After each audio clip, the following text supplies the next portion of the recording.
বীরভূমের নানুর দিবসে দেখা গেল না অনুব্রত মণ্ডলকে।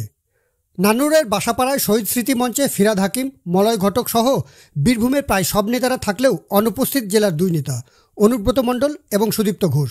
শহীদ স্মৃতি মঞ্চে এই দুই নেতাকে দেখা না গেলেও বোলপুরে মুখ্যমন্ত্রী মমতা বন্দ্যোপাধ্যায়কে স্বাগত জানাতে উপস্থিত থাকতে দেখা যায় এই দুই নেতাকে।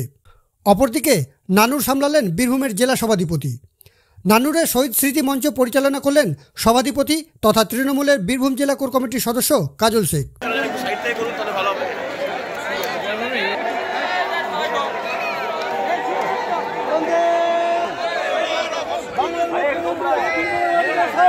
দাদা